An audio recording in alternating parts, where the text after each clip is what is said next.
Hello friends, TNPSC group 4 2022 கேட்ட ஒரு some வந்து பார்த்துடலாம். ஒரு கிராமத்தின் மக்கள் தொகை ஆண்டொன்றுக்கு 7% அதிகரிக்கிறது. இப்பொழுது மக்கள் தொகை 90,000 எனில் 2 ஆண்டுகளுக்கு பிறகு அக்கிராமத்தின் மக்கள் தொகை என்னன்னு கேட்டிருக்காங்க. ஓகேங்களா, இது வந்து பர்சன்டேஜ்லேருந்து கேட்டிருக்காங்க. பர்சன்டேஜ்னாலே 100 தான். ஓகேங்களா, 7/100 அப்படின்னு தான் வரும். ஆனால் இங்கே நம்ம எப்படி எழுதணும்னா பர்சன்டேஜை வந்துட்டு இங்கே கொடுத்துருக்கிறது வந்து பர்சன்டேஜ் அதிகரிக்கிறது அப்படின்னு கொடுத்துருந்தாங்கன்னா அதை வந்து 100ஓட ஆட் பண்ணி எழுதுகிறோம் அந்த நம்பரை.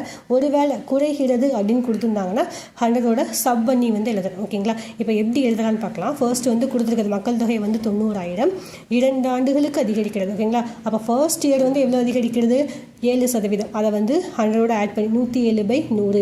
எதுக்கு நம்ம இப்படி எழுதுகிறோம்னா, இப்படி எழுதுனா டோட்டலாக அந்த இயர் ஃபஸ்ட் இயரில் எவ்வளோ டோட்டல் நம்பர்ஸ் அதிகரித்து ப்ளஸ் ஆல்ரெடி இருக்கிறது எவ்வளோ ரெண்டும் சேர்த்து டோட்டலாக எவ்வளோ வரும் அப்படின்னு கண்டுபிடிக்கிறதுக்காக தான் இங்கே வந்து 100ஓட ஆட் பண்ணியிருக்கோம். ஓகேங்களா, ஃபர்ஸ்ட் இயருக்கு ஒரு 107/100 இன்ட்டு அடுத்த வருஷம் 2வது வருஷம்னா அதுக்கு ஒரு 107/100. ஓகேங்களா, இது 3 இயர்ஸ் அப்படின்னு கொடுத்துருந்தாங்களா இன்ட்டு இன்னொரு 107/100 அப்படின்னு வந்திருக்கும். ஓகேங்களா, இப்போ இதெல்லாம் எழுதி இதை சால்வ் பண்ணணும். இதை சால்வ் பண்ணுறது தான் கொஞ்சம் கஷ்டமாக இருக்கும். 107/107 107 × 107 நம்ம மல்டிப்ளை பண்ணணும். ஓகேங்களா, இதுக்கு ஷார்ட்கட்லாம் எதிர்பார்க்காதீங்க. நார்மல் எப்போதும் போல் நம்ம மல்டிப்ளை பண்ணுற மாதிரி மல்டிப்ளை பண்ணால் ஆன்சர் வந்துடும். ஓகேங்களா, இந்த சம்க்கு ஆன்சர் வந்து 1,03,041. இது ஆன்சர். Thank you friends. பிடிச்சிருந்தால் லைக் பண்ணுங்கள். ஏதாவது டவுட்னா கமெண்ட் பண்ணுங்கள்.